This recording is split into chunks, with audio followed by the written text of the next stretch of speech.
You will hear a phone conversation between an estate agent and a woman wishing to rent accommodation.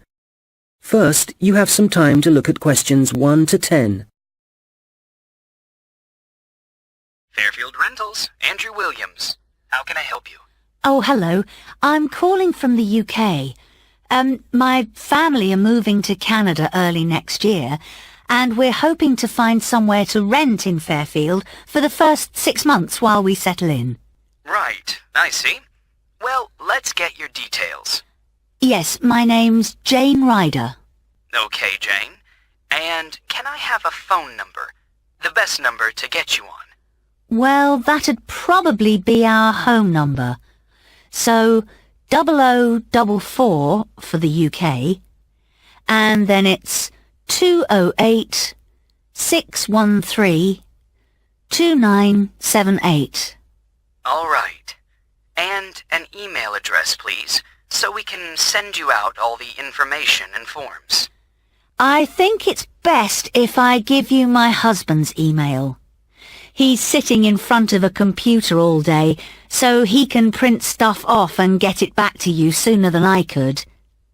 It's richard@visiontech.co.uk. I'll just spell the company name for you. That's VISIONTECH.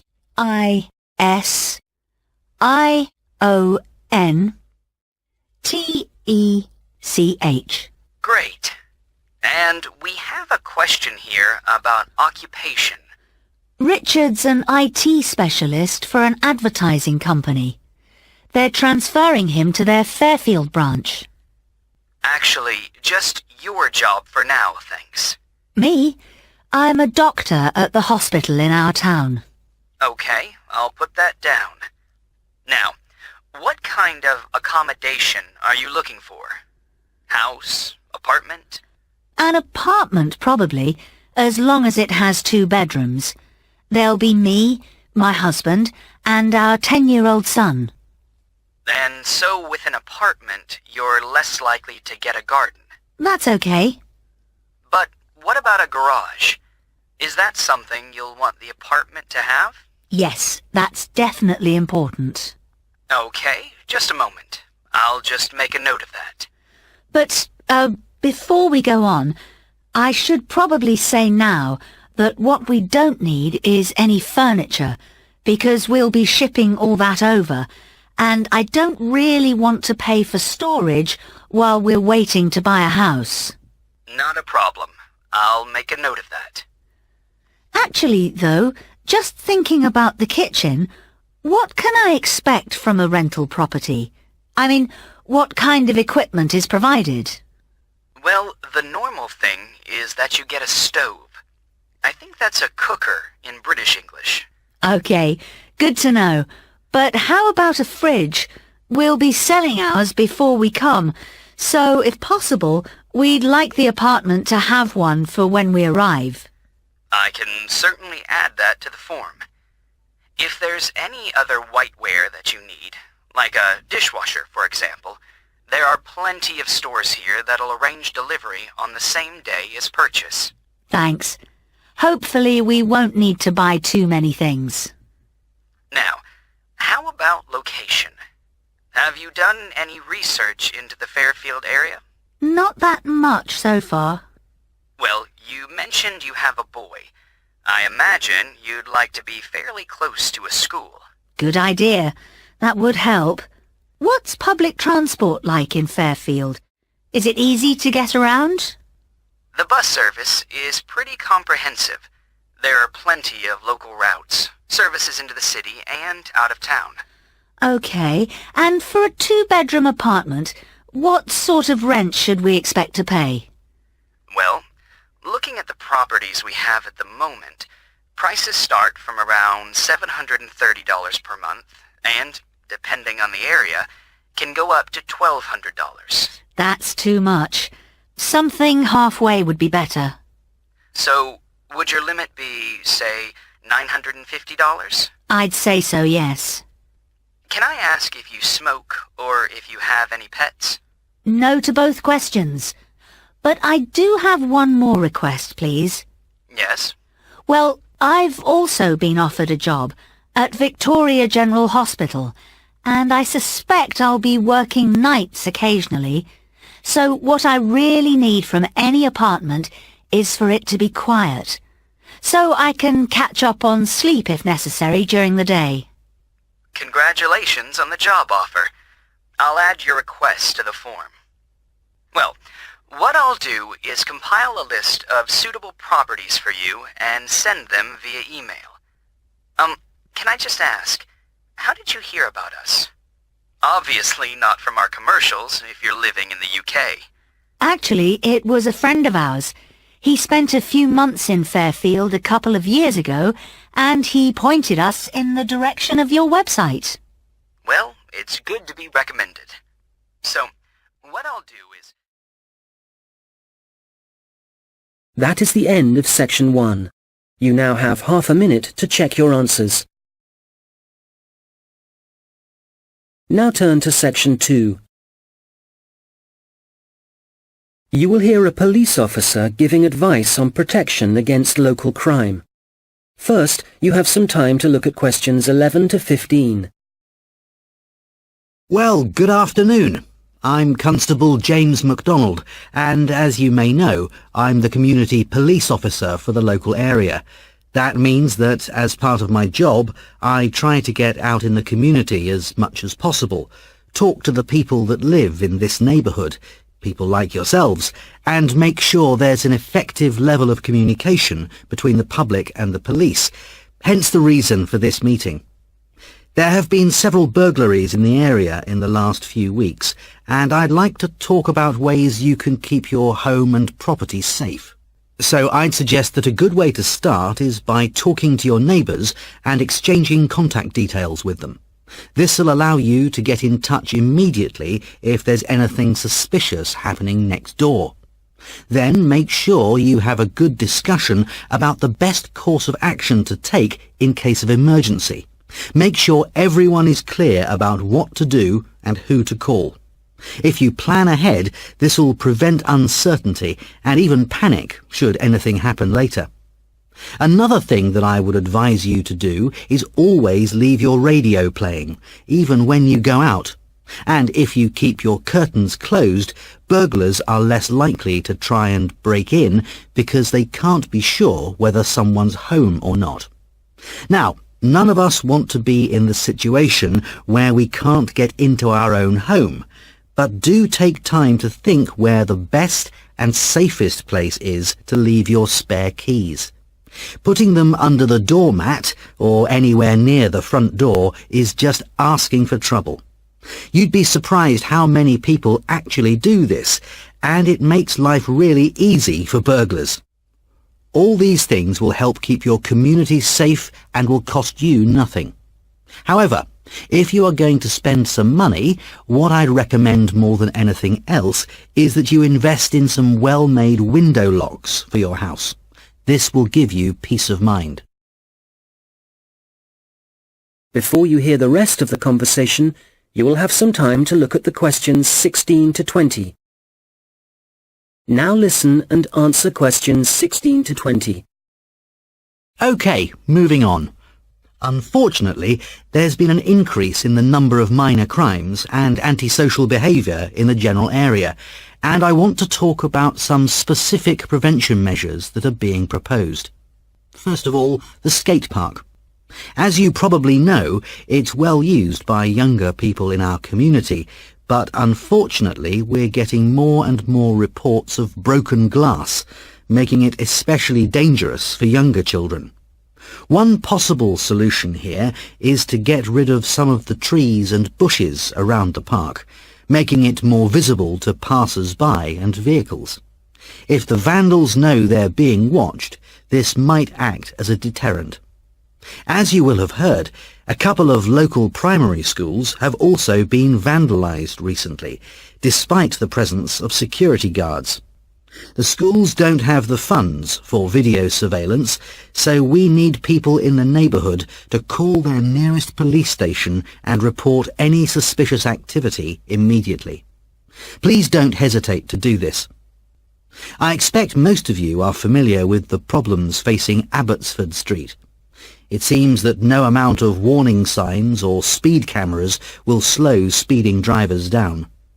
I'm happy to say, however, that the council have agreed to begin work over the next few months to put in a new roundabout. What else? Oh yes, the newsagent and the gift shop on Victoria Street were both broken into last week, and although no money was taken, the properties have suffered some serious damage. Access was gained to these shops through the small alleyway at the back of the properties. It's dark, and as you can imagine, no one saw the thief or thieves in action. So we've been advising shop owners along there about what kind of video recording equipment they can have put in. We'll then be able to get evidence of any criminal activity on film. The supermarket car park is also on our list of problem areas. We've talked to the supermarket managers and council authorities, and we've advised them to get graffiti cleaned off immediately and get the smashed lights replaced. If you don't deal with this sort of thing at once, there's a strong possibility that the activity will increase and spread, and then it becomes... That is the end of section 2. You now have half a minute to check your answers.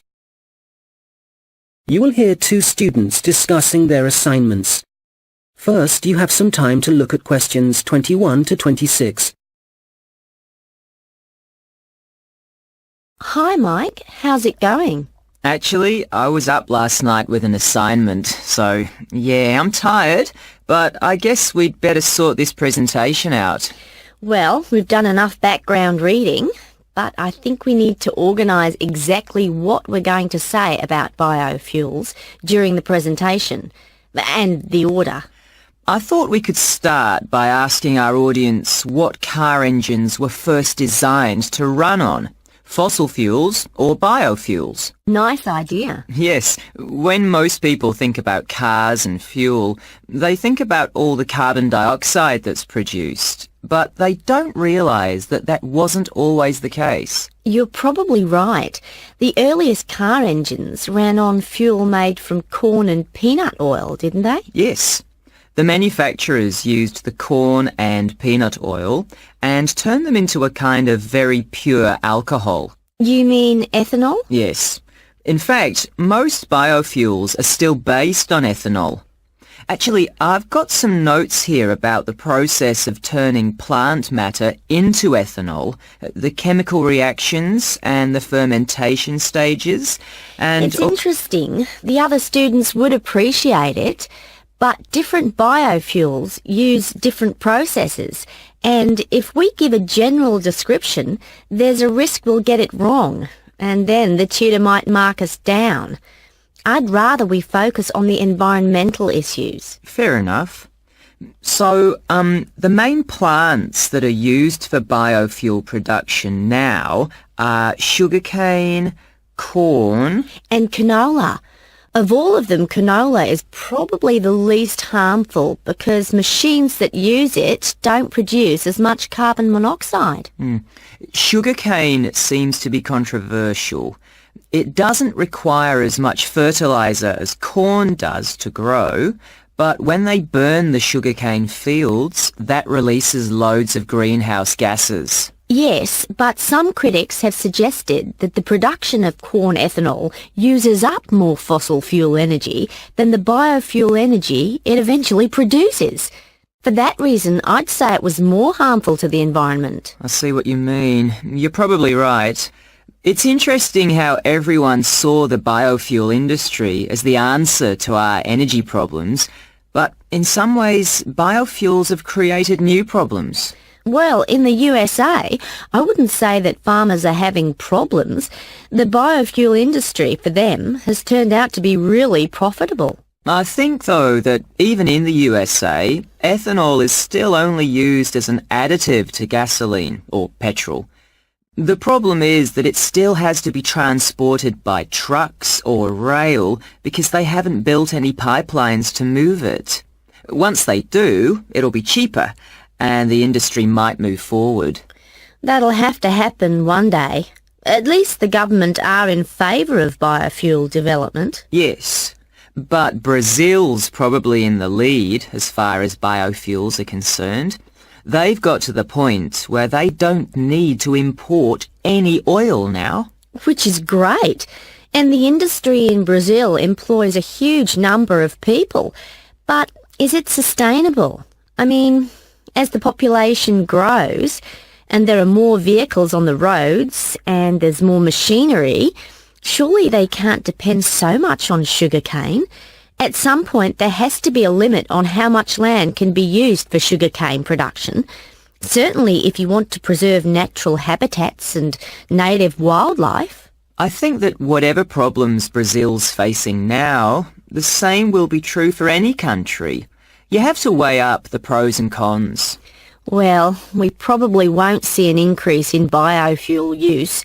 I mean, they won't replace fossil fuels until we can find ways to produce them cheaply and quickly, and with less cost to the environment. Making sure they require minimal energy to produce. Exactly. And in a way, that means they have to cost less than fossil fuels, certainly when you're filling up your car. Yes, and whatever other kind of engines use fossil fuels at the moment. Now listen and answer questions 27 to 30. All right, so in the last section of the presentation, what problems are we focusing on? Well, we've already had a look at different types of pollution in the first section, so we can leave that out. But the biggest issue related to biofuels is that land is now being used to grow biofuel crops, and that's contributing to global hunger. Indeed. It doesn't seem right we're using corn to run cars when people can't afford to buy it to eat. Yes, let's talk about that. The other thing is that in some countries, the way that biofuel crops are grown and harvested still produces a great deal of pollution, really damaging to the atmosphere. Okay, that's definitely an issue we should look at. Let's not finish on a negative note, though. Why don't we talk about the potential new sources of biofuel? So rather than corn and sugarcane, what other plants could be used? Good. Some companies are exploring the possibility of using wood and seeing how that can be used to make ethanol. Yes, and algae is another possibility. You can grow it in any water and it absorbs pollutants too. I read that. And grasses, they're another plant that researchers are investigating as a biofuel. And these kind of plants aren't used as food, which is why... That is the end of section 3. You now have half a minute to check your answers. Now turn to section 4. You will hear a lecture about how technology affects human interaction. First, you have some time to look at questions 31 to 40. Good morning. Today, we're thinking about the way that technology is influencing our social structures and the way we interact with one another. Humans, as we know, have always lived in groups. Without this arrangement, our species would have died out long ago. But now, the way we see and define our group is changing. I'd like to start by mentioning the research of American sociologist Mark Granovetter in 1973. It was Granovetter who first coined the term weak ties, which he used to refer to people's loose acquaintances. In other words, friends of friends. His research showed that weak ties had a significant effect on the behavior and choices of populations, and this influence was something highly important in the fields of information science and politics, and as you can imagine, marketing also. So, these friends of friends, people we might spend time with at social or work gatherings, might not be like us, but they can still have a positive influence because we share the same sort of interests. That's enough to make a connection, and this connection can turn out to be more beneficial than we might suspect. An example of this, an example of how the connection can influence us, is when our weak ties get in touch and pass on details about jobs they think might be suitable for us. Well, since Granovetter first came up with this theory, his work has been cited in over 19,000 papers. Some of these studies have looked at how weak tie networks are useful to us in other ways. And one thing that seems to improve as a result of weak tie influence is our health. Today, our number of weak tie acquaintances has exploded due to the Internet, to the phenomenon of online social networking. This is still a relatively new way of communication, something that has a huge amount of potential, but also, as with any invention, it brings with it a new set of problems. Let's start with the benefits. Without question, online social networking allows us to pass on the latest news, to be up to date with local and global events, and for many, this information comes from sources more trustworthy than local media. So this is one clear point in favor of online social networking. I know that it's also being used by students as a means of increasing their chances of success in the way that lecture notes can be shared and ideas discussed. I think, personally speaking, that we need some further research before we can definitively say whether it helps or not. There's also been a great increase in the number of networking sites devoted to sharing advice on health issues, but there are as yet no studies to prove the reliability of that advice. Now, what we do have clear evidence for is that people are developing friendships and professional networks in a way that wasn't possible before. The process is faster. I'm not talking about quality here, but simply that they exist. And it's debatable whether the number of online friends that you have increases your level of self-confidence. That's perhaps an area of research some of you might be interested in following up. Turning to the problems, there are any number of articles connecting online activity to falling levels of physical fitness. But it's too easy to blame the Internet for our social problems. The poor grades of school children are also frequently linked to the time spent on social networking sites. But it would be naive to believe there are no other contributing factors. One real concern, however, is the increase in the amount of fraud, where, for example, people are using the personal data of others, which they've put online, for criminal purposes. This kind of activity seems likely to continue. And then, certainly for employers, online social networking sites have provided a great time-wasting opportunity, reducing productivity like never before, and I doubt they can put a stop to this habit, no matter what restrictions are in place. We'll come back to these issues in a minute, but I'd like to say something about the theories of Robin Dunbar, an anthropologist at Oxford University. Dunbar has found that the human brain has evolved in a way that means we can only give real attention to a particular number of people. 150, apparently. So, for example, if the number of friends on your online network is greater than that, according to Dunbar, this would imply the relationships are only superficial. Dunbar is not against online relationships, but he maintains that face-to-face interaction is essential for the initial creation of true friendship and connections. He's concerned that for young people, if their only experience of forming relationships is online, this doesn't allow them to form the ability or acquire the strategies for maintaining relationships. For example, in situations where negotiation or diplomacy is required, or where it's essential for